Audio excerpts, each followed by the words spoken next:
senior planner at Tran. Typically, I give a report where I sit down or I'm standing off to the side, and I give you some statistics about what our ridership is like, or what we're changing for the season versus the non-season, etc. Today, I wanted to give something a little bit more visual because we do have some upcoming changes for November and January, which we find pretty exciting because we were able to find some room for improvement in our system. So I wanted to share those with you today. First, for November 2018 service change, we have increased vital connections, specifically with the Route 600, which is also known as the link route that connects the Collier area transit system with the Tran system. So instead of having a very limited number of connections as we did before, only 3 throughout the day, those are all in the morning, now we have 8. So that's every 600 bus meets a Collier area transit bus, which they have 3 that meet at Creekside Transfer Center in North Naples. That's the 11, the 12, and the 27. So pretty marked difference there. We've also increased our connections for the 600 and 150. Before we had 7, now we have 8. So we make sure to make those revisions in tandem because the 150 runs through Bonita Springs and it travels on the east-west sort of corridor, whereas the 600, where they cross, it's going north and south. In addition, we also tripled our North-Fort Myers connections with the 140. So we revised the 590 and 595 run times, and I'll get into that a little bit later. But we revised those run times using historical data that we've been collecting, and we've increased the number of times that we are able to meet with the Route 140, which is it's our main trunk line on the US 41 corridor. So the 590 and the 595 kind of work as circulators, and then right in the middle of that you have the 140 route. In addition, we've also revised the running time, as I said, for several routes using historical data. I'm going to get into, in a different section of this presentation, how we arrive at our conclusions and how we were able to make those changes. But we use that historical data over a period of 1.5 years. I'll get into the equipment a little later on. We're gaining a few more trips, a few more cycles throughout the day. As you can see with the 490, we've gained 10 complete cycles, which is basically like a full northbound and southbound leg. So both of those combined, that would be a cycle. So we're gaining 10 of those throughout the day, which is pretty substantial. We're pretty proud of that. The only reason we were able to do that really is because we have hundreds of thousands of data points that we were able to scan and come up with our average runtime. In addition, we're making our service more operationally efficient. So we're increasing the number of times that we interline. That's a technical term. But essentially what that means is the bus starts out as one route and then changes midway to a different route. So instead of using what's called deadhead, where we're not in service at all, we're actually in service the entire time, but as 2 different routes. All right, so here's the visual component. Finally get to that. Just wanted to show some changes that we're making to the beach service. This is the Fort Myers Beach trolley. What we did last season is we operated northbound with this Fort Myers Beach trolley. We kind of cut over on Crescent, went to 1st, and then Old San Carlos, continued on Estero as we went up to Bowditch Point Park. We're cutting that part out this year. So we're not going to be operating here with the Fort Myers Beach trolley, but we're actually going to do that with the tram like we did last year. So by making this a little more streamlined, we feel that it's going to be not only better for our operators, because they've reported some problems there with pedestrians, also with the on-street parking that exists on Old San Carlos. It's a pretty hairy situation when you've got a big bus. And our trolleys are smaller than our normal buses, so they're very happy for that change. And I think our passengers are going to be happy as well, because it's a more direct connection from the ends of the island. As I mentioned, the Fort Myers Beach tram is staying the same, so it's going to be covering that little notch right there on Old San Carlos. It will, as it did last year, travel from Bowditch Point Park all the way to Matanzas Pass Preserve. This is a fare-free service. I'm not sure how many of you are familiar with it or if you took it last year, but it's an open-air vehicle, and it was pretty successful, so we brought it back for this upcoming year. And finally, for the January 2019 service changes, we altered our beach park and ride trolley. So this park and ride trolley goes from Summerlin Square down to the beach. Before it went over here to Bowditch Point Park, so when it came onto the island, it would turn right and then hang out here for a bit, and then it would come back around, and then it would loop under the bridge onto Fifth Street and then off the island. But we're lopping that part off there. We're making it a little more streamlined. It's just going to come over the bridge, and it's going to make a left onto Crescent, a left onto Fifth, and off the island. So that's part of the reason why we were able to gain a few more cycles as well, because we're cutting down the number of miles that it's traveling. Not many, but even the little bit helps. In addition, I didn't mention this, but there's a little notch right there, kind of maybe a little difficult to see, but we used to pull into the Main Street Park and Ride lot. I'm not sure if you're familiar with it or if you used it, but we're no longer pulling in there. We're going to have a stop on San Carlos Boulevard, but we're not pulling in, and that will help us be a little bit more direct, more operationally efficient. It's going to make us, or allow us to stay on San Carlos Boulevard so we don't have to merge in and out of traffic all the time. You might ask how we're making these changes, how we're doing this. I alluded to it earlier. We do have automatic vehicle location on all of our buses now, what's called the IVAN system. It's essentially a computer that follows the bus everywhere. So if we're back in the office, I can track every 30 seconds exactly where that bus is. I can look at its on-time performance. Is it fast? Is it slow? Where is it going to? How many miles is it recording? I can see how many passengers it's picking up, how many people are on that vehicle at that time. So there's a lot of technological benefit going with this Clever Devices system that we picked up about 1.5 years ago. So we're just now getting in a lot of the data, a year's worth, which is what we need here so we can see season and non-season. But now we're kind of pushing all that data out, and we're able to do some pretty cool analyses. In addition, we've got this somewhat new transit planning software, Remix. It's a web-based software that's now internationally known. It's from a company that's out in Silicon Valley. I'm not sure how many of you all are familiar with GIS or Geographic Information Systems, but we used to do all of our digitizing there. So just very tedious sort of clicking, and it took a long time, long story short. So with Remix, it's more of a sketching tool. So we can draw a route, a conceptual route, granted, but we can at least draw a route, get our ideas out onto something, onto paper, in 10 seconds. I mean, 30 seconds if you wanted to be really precise. But you could click, and that's it. You could drag it, move it around. Plus, one of the major benefits is that you've got a lot of the data behind it. So you can look at the socio-demographic makeup of the community which you want to serve. And that's for anywhere in the world. It's pretty cool, as long as the socio-demographic data is there, of course. In addition, we also use the American Community Survey data from the U.S. Census Bureau. This data really helps us to get down to the nuts and bolts of what the community looks like.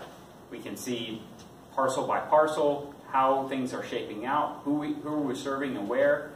Some major components or characteristics that we really like to look at are vehicles with no household, or with no vehicle.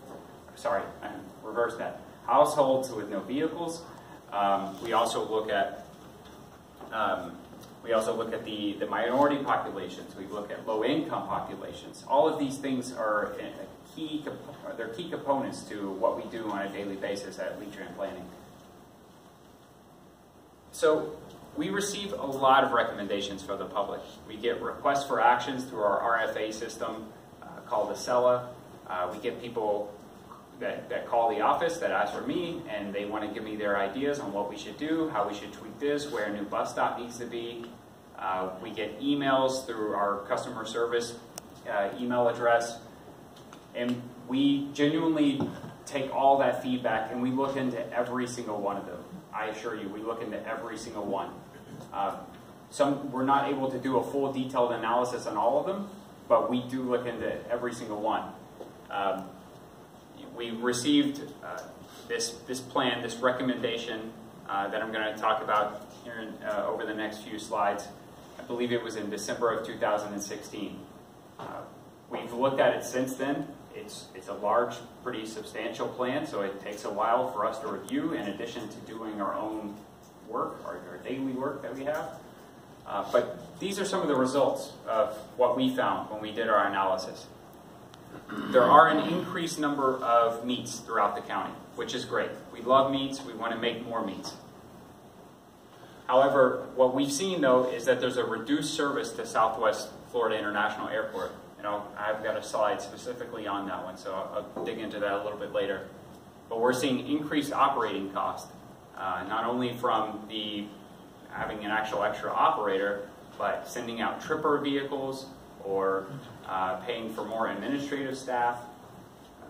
I think sometimes it's easy to say, oh, we'll just throw another bus on it. That's the most expensive for us to do, is just to throw an extra bus out there, because we have to have that operator just standing by. And in fact, the plan that we analyzed does not really look at Title VI issues. And I'm not sure how familiar you are all with Title VI, but Title VI guarantees that we're not affecting minorities and low-income populations inequitably. So we have to look at those things. In addition, there's a lack of layover time to facilitate transfers, meaning if you have two buses that are supposed to meet and people are going to be traveling from one bus to the next bus, you have to have a little extra cushion time built in. You can't have them meeting on the nose and expect that transfer to actually take place. There's no consideration for infrastructure capacity. So what I mean there is that in the plan that we analyzed, there are, say, in some examples, 11 buses that are supposed to meet at one location.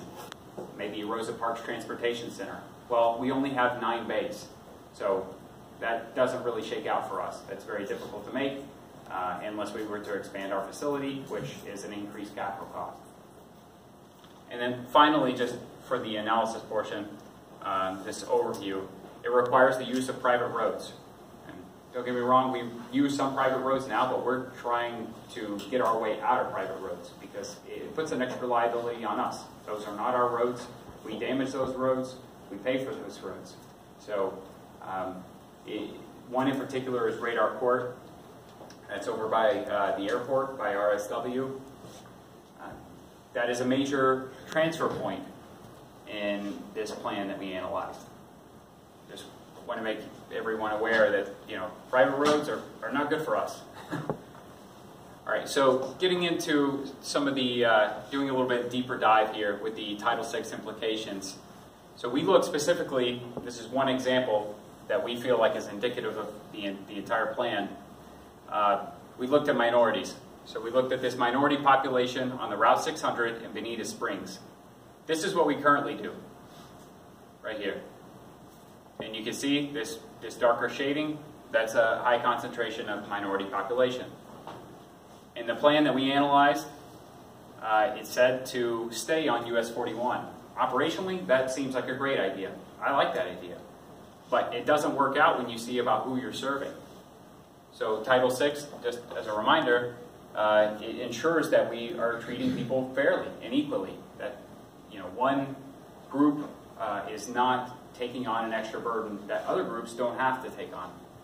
So this high concentration of minorities here in Bonita Springs it's very important for us, and we could go under a Title VI investigation if we were to just pull service away from there.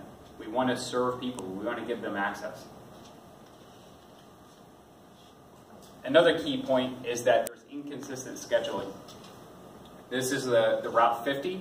It does this all day, every day, all year. It's going Daniels, RSW, Tree Line, Daniels, Bell Tower, and then it continues on to go to the beach. In the plan that we looked at, less than 45% of those trips do that on a daily basis. That means it's just ending at Bell Tower and there's no service to RSW for 55% of the time. For us, that's really unacceptable. We have to connect to the airport because they are another transportation, a public transportation agency. We want to maintain that connection. And we want to have consistent scheduling. So if I have my keys right over there, I can go outside and I know that my vehicle is there. I have that trust. I have the keys. It's my car. You need to have that same sort of trust in a public transportation system. You need to know that it's there, that it's coming on the hour, or that it's coming every 30 minutes. Finally, just the end of the deep dive here, we've got increasing distance increases time. So what I mean by that is we have the Route 515 over here in Lehigh Acres. This area that I'm circling is roughly what we cover now. Homestead Plaza out to East 12th and Joel. That's an hour run for us, the whole thing, the full cycle, north and south. It meets up with the Route 110 that travels on Lee Boulevard, and they meet up at Homestead Plaza. So they meet up every single time. What has been suggested in this plan is that we should have the Route 515 to be extended to RSW, but only do it on demand. So for us, there are a couple of issues with that, because on-demand trips are really pretty tough to schedule. It means that we have to have an extra person that's in the office that's taking those calls. It also means that the operator needs to know exactly where he's going to go, or she is going to go to pick up those people. It takes a lot of coordination. It doesn't mean it's impossible, but when you add 25 extra miles to this route, it makes it nearly impossible for us to do and to stay on time. So if we want to look at a 1 hour headway, which is what we have now, we're going to need 3 buses if we stay at 17 miles per hour. And 17 miles per hour might seem slow to you all, I'm not sure. 17 miles per hour is historically what we run in Lehigh Acres. Going back to that AVL data, the automatic vehicle location data that I mentioned earlier, that's what we're seeing. Out of hundreds of thousands of time points, we look at how fast that vehicle is moving, about 17 miles per hour. So in order to get back on track, we're going to need 3 buses. It doesn't mean we need 3 buses all day, but at some point you need to get back to your schedule. So we put this into Remix here, and that's the outcome. So every 60 minutes, that's our headway. Our speed, 17 miles per hour, 3 vehicles. That means it's extra operating costs on us. So finally, just want to leave you with a few considerations. I know this is a little bit longer Tran report than normal, but I think it's important to share. So good service is more than connections. It is connections, and that's very important, but access is also very critical. If you can't access the bus, you can't take the bus. So you have to be traditionally what's known as within the transit shed, quarter mile from a bus stop. That's arguable depending on pedestrian infrastructure and so on, but that's what the literature says. Coverage can also be a goal. So not every route is like a Route 140, for example. We have the 590, we have the 595, the 60. Those are more about coverage. It's about providing a bus to the people that live there. When we're trying to plan for more connections, we need to plan for more recovery time. More time for the bus to sit. That means it's, quite honestly, it's operationally inefficient, but we're ensuring that those connections are being made. Consistency builds trust. We have to put a product out there that's very consistent, so the public believes that the vehicle is going to be there, that it's going to be there for their needs, and take them when they need to go. If you ever increase distance in public transportation, you have to add time to maintain that same frequency, or to maintain that headway. You've got to add more buses. There's no other way to do it. Frequency makes connections less meaningful. This might seem a little convoluted, but just a quick explanation. If you're traveling from a low frequency route to a high frequency route, once I get to that route where I'm about to transfer, the high frequency one, it doesn't matter so much because the vehicle is there more often. Going the opposite way is where you really have the trouble, going from a high frequency to a low frequency. So that's a point that I'd like everybody to keep in mind. And then finally, there are a lot of service models out there. One that we use is partly a trunk and feeder system. Some of it is a pulse. We kind of have this hybrid of sorts here just due to our land use. As you all know, Cape Coral is built more in a grid type fashion. Del Prado, Santa Barbara, and you got these gridding streets like on Veterans and Cape Coral Parkway. So they have nice east-west corridors and north-south corridors, right? But it starts to change when you go to South Lee County. It's a little bit more dendritic. It looks like a tree almost. That makes it tough for transit. But we are looking into other models like microtransit, specifically with point deviated, meaning that there's one solid point and all the vehicles operate out of that one point. So microtransit is being explored by a lot of agencies throughout the nation. We're waiting to see how that kind of shakes out because it still is very new. The technology behind it is still very new. We don't want to be a guinea pig in that regard, but we are interested in how it might be used advantageously for us to provide service to areas that we didn't provide service to before because of the low density or the suburban nature of the land use. So that's all that I have for my presentation. I thank you all for giving me the time and for listening. I'll take questions, sir. May I ask a question? Sure. The vehicle coming from Summerlin onto the beach, is that the tandem? Let's see, from Summerlin? From Summerlin onto the beach. You said that the transfer point will now be, I assume, in front of the Sunset Tropical Grill. Is that where it is? So I think you're referring to when I was talking about the Route 490, right? Okay. On the right. Yeah, this little point here? No. Oh. No. Over on At the beginning. The after. The after picture. The after picture. Keep, yeah, right. It'll stop where? Where does that stop? When it's on the beach? Yeah, where's that? Is that in front of the Sunset Tropical Grill? This is Times Square. Yeah, Right. that's the same. That's the same spot. And then that vehicle will go about 300 feet and turn left onto Crescent. That is correct. I'm not in favor of adding any more traffic to that spot. That's the problem on the island. And during the season, that vehicle is long. And it's going to be right there at Times Square making a left into Crescent, which is nearly impossible. But that's, I think we're mixing a little, that's not the open vehicle. Right, that is not the tram. That is the trolley.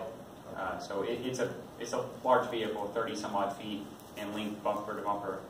You're still adding, did it turn left at Crescent originally?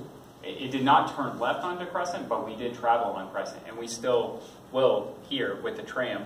This traveled on Crescent last year. This is the Fort Myers Beach tram. And with the trolley, the Fort Myers Beach trolley, we travel on Crescent. Though, granted, those are both right-hand turns, we are doing a left-hand turn here. It'd be interesting to see how that plays out, whether that creates more of a traffic jam, if that's possible at that spot. Right. Well, and I do understand your concern there. I think it's certainly valid.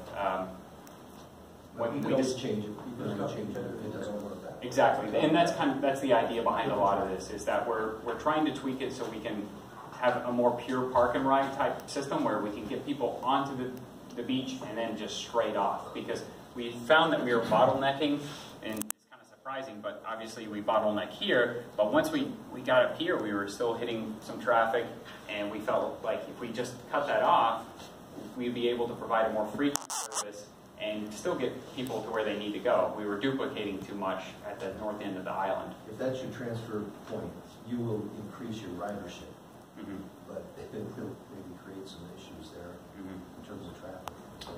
It's worth a try. We hope not, but it is certainly possible. And if we see that it complicates matters, then we will go back and revise it. That's good. Thanks. Any other questions for me? Yeah. On San Carlos, where you're not pulling into the Main Street Park and Ride, right, and then where it terminates down on the beach. Yes, sir. Where do they embark and disembark at those places? Right. So we have a stop going in one direction. If you're heading toward the beach, do you have a place that it just can pull in like that? Yes. So we are implementing a new stop on San Carlos Boulevard. It is just north of Main Street. So we're essentially just moving that stop that's on Main Street now and putting it out to San Carlos Or Boulevard. you stay in line, just whoosh, Exactly. and then at the beach, where's it going to go? So that's Times Square right here. And then we have another stop which is already functioning now on Crescent Street. But we're very concerned when it hits the Estero Boulevard. Yes, sir. Is there a place where it stops in traffic to get them on and out, or how is there an actual little There's ingress place? Yes, there is. Yes. There's a bay at Times Square. They did that when they widened the road, probably. Well, the Times Square bay has been there for some time. I don't know exactly the... It's right by the top of Mast, which is now Sunshine Tropical. And then the other thing is, Yes, sir. when you said Lehigh, they have on-demand past a certain point. How's that possibly work? To be honest, I'm not really sure. It's not my plan. This is what we analyzed that was from the The public. bus is supposed to be, I'm standing here ready to get picked up, right? This is, if you remember back in, what was it, May? We had a presentation from Thomas Cannell and this is in response to some of the stuff that was in there. Mhm. This is a plan that we were presented, that we analyzed, and we are given this. But you're not for on-demand from there to the airport, are you? No, I'm not. I believe that it's way too long to be on demand. Now, what we can do is have, say, a 3/4 mile or a 1 mile corridor, and around that corridor, we are able to do on-demand service. We do that now with the Route 160 that goes onto Pine Island. However, a 25-mile on-demand is logistically, it's a nightmare. Al? Yeah. So I understand from the first thing in the presentation that you actually have on screen in your office where every bus is in real time. Absolutely. Okay. How do we get that available on a mobile app or on your website? Sure. So it is available on bustime.legov.com. Great. We do have it on our mobile app too. So if you have the right Tran mobile app and download it on iOS Or there, you can find out exactly where the bus you're waiting for is. Yes, sir. Great. Yes, sir. Cool. And we've had that for a little over a year now. I think it's close to a year and a half. So we've been gathering this data. The good thing about that is that with passengers, they're able to see where the bus is, but also we get all the data on the back end so we can truly see what we're doing out in the field. Otherwise, I'm in my office and I'm blind to what the operators are doing. Just one question on the demographic data that you were talking about. Yes, how do you accommodate seasonality of populations? A lot of people might not show up in the census data. Sure. That's a good point. I don't really have an answer for how the American Community Survey takes that into consideration. What we do on our end, though, is we add some extra running time for our buses. So while that doesn't really answer your question about demographic, but we do account for the extra traffic season versus non-season. But I know our population fluctuates and grows pretty substantially for those seasonal times, especially January, February, March, when everybody is here. It is something that we can look into, how we can better incorporate that. But I don't have any knowledge on how the American Community Survey gathers that data. Anybody else? How many of your riders buy their passes ahead of time? We have quite a few. I don't have the exact numbers on me. Would you guess 50% of people? Or? I don't really want to guess on it, but I can find out the number and I can relay that information at the next meeting if you'd like. We do have a significant number that does. However, I'd say most of our passengers are buying more like 7 trip passes or weekly passes rather than monthly passes. So it skews more towards the lower number of trips, or the least amount of money, I'd say. Okay, thank you. Sure. All right, thank you much, Lee. Thank you.